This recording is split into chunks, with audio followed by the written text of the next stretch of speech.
Welcome and welcome back to Listen to the Market for February the 13th. I'm going to walk you through part of the price action in the Euro USD dollar pair for Monday.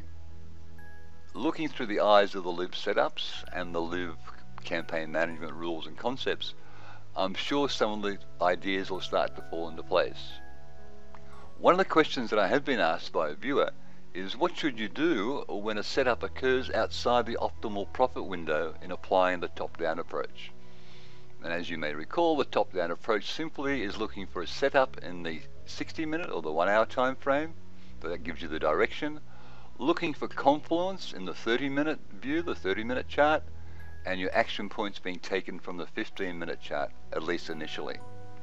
So the answer as to what to do when you find a setup outside the optimal window, on the hourly chart, you simply use the hourly chart for the setup, for your entry, for your ISL, and for your ongoing campaign management. The optimal time window, if I haven't said it before, is between 7 PM and 2 AM Vanuatu time. So here goes, let's start looking at Monday.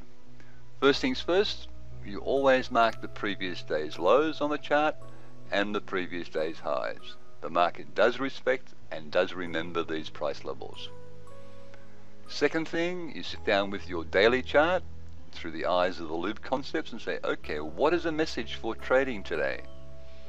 Friday's message for Monday was threefold. Number one, probabilities favor the sell side. Number two, probabilities suggest the market will break down below Friday's lows. And number three, the range for Monday should be smaller than Friday's range. So those three things are at the back of your mind when you sit down to start applying the L.I.V.E process. High noon comes along and the first buying setup courtesy of L.I.V.E is a VT buy. With a VT buy, you're looking to buy at the high with your initial stop loss at the low of that bar. Entry is not achieved, the trigger is not reached, a new hour, and again you go through the L.I.V.E process looking for setups, and lo and behold you have a L.I.V.E surrogate buy setup. This time you're looking to buy at this high with your initial stop at this low. The fact that this bar is an inside period does not constitute a L.I.V.E surrogate setup. So you're looking to buy at the high, looking to have your stop out at that low. Your bar of entry comes along and gives you a higher low, thereby enabling you to raise your stop from initial to a trail in through there. From a practical point of view, each new bar is like a new letter or a new word or a new sentence from the market. So let's listen to the market to see what it's saying to us. Higher highs are positive for a long. Higher low than the previous is a positive for a long. Closing in the top half of its range is a positive for the long. Closing above the high of the setup bar is a positive for the long.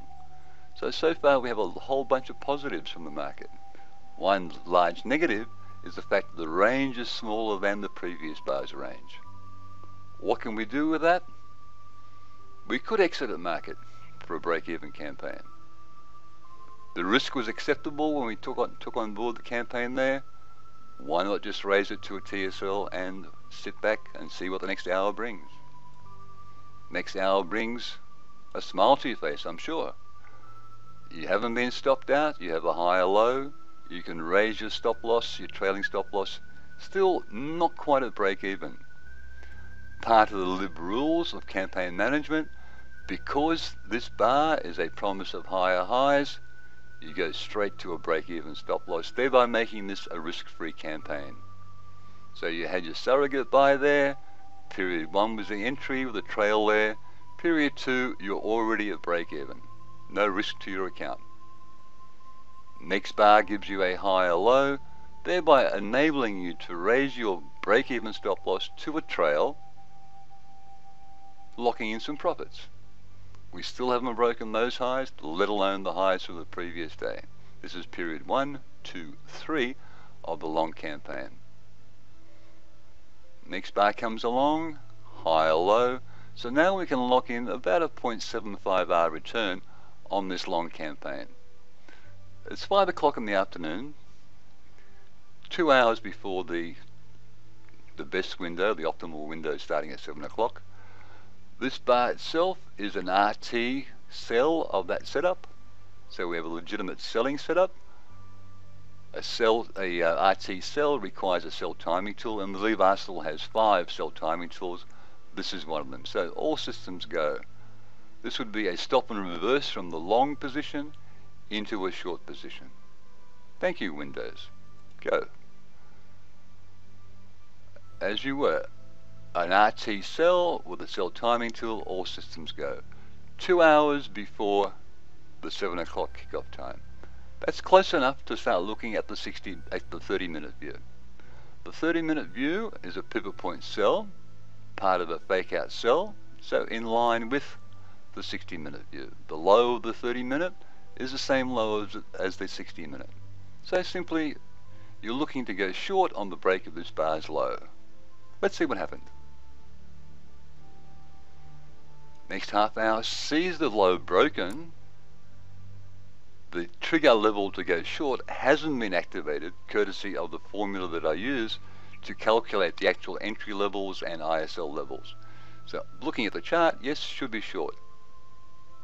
Has the short been triggered? No, it hasn't. Next question that comes along is, what do you do? Well, this bar itself is an RTV of that one, so you leave your selling order in place. No change. Next bar comes along. And what do we have? We have a lower high, lower low, expanded range. Seems to be quite healthy. Let's have a look at the hourly chart. There's the hourly view. Looks quite healthy for a short, doesn't it? 30-minute chart is broken below the nearest spike low. Let's have a look at the 15-minute chart. And this is the bar that corresponds with the 30-minute break of the previous spike low, which is the one back there.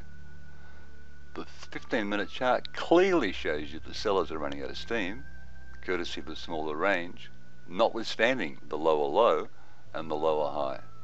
At this point, you go straight to break even. If the market's going to fall, it should fall like a stone from here.